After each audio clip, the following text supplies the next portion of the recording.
Here we have for sale our 2016 on a 66 plate. This is the Mercedes Vito Long.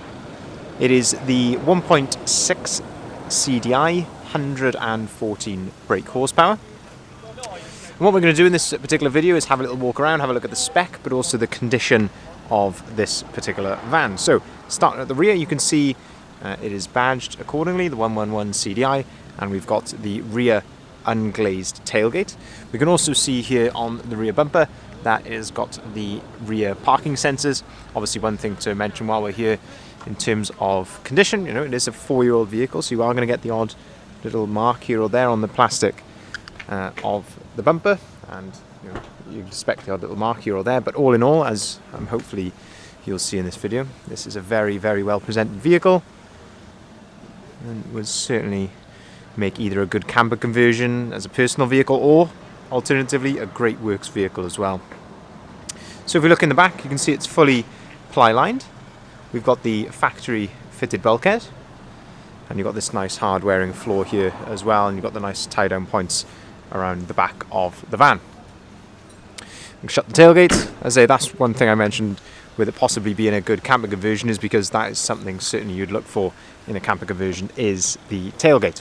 We also have twin side loading doors on the Vito, so you've got access like this from the driver's side as well. And if we open up the driver's door, we can have a look at the spec that we get inside here. So we've got electric windows. As you can see here, if you look at the driver's seat, we've got some nice height adjustability there. We've got the nice multifunctioning steering wheel. Very light steering on the new Mercedes, which I do quite like. On the right hand side here, this is where you've got the volume controls for the radio. You can also answer the phone on here, so you've got Bluetooth phone prep. And then on the left hand side, this is where you can control the onboard computer, which is just up here. And that's where you can see the very, very low mileage, which is 20,986 miles, which I say for a 4-year-old van is exceptional. If we have a look at the seats in here, again, it's a good chance to have a look at the condition. Condition is very, very nice. No rips, tears, cigarette burns, anything like that, all in very, very good order. You can as well flip these seats forward, like so, and that gives you access there underneath. We've also got the 6-speed manual gearbox. We have got some nice rubber over mats in here as well. If we turn the steering wheel to the left hand side, you can see, well, first thing is you have 2 full keys with this particular vehicle.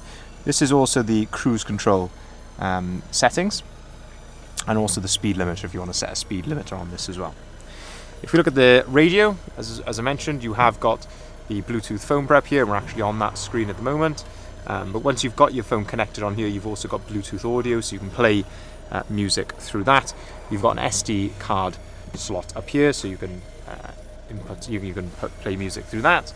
And you've also then got a USB and AUX port just down there as well. If we take this out, we can continue going around the rest of the vehicle. Again, have a look at the condition.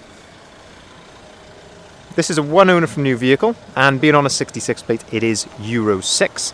I have checked that on the ultra low emissions zone compliance website. You can do that for yourself as well for peace of mind, but I'd say it is Euro 6. So if you're going into the ultra low emission zones such as central London, you haven't got to pay the £12.50 a day congestion charge relating to that area. One thing I really like on these, I say these newer shape Mercedes, what they've done here with the vents, copying the same sort of vents that you get on the more recent Mercedes cars. I say it does give them a very luxurious feel in the cab. You've got the factory fitted bulkhead there. Of course, you can remove these if you want to, so they are just bolted in around the outside. So again, if you were going to do a camper conversion, you could remove that if you wanted, but if not, it's very nice to keep the separation from the load area as well. If you'd like to inquire, here are contact details listed at the bottom of the sign. Feel free to give us a call on either of the numbers listed there. We can arrange finance at very competitive rates, starting as low as 7.9% APR, and we can also take cars or vans in part exchange. Thank you very much for watching.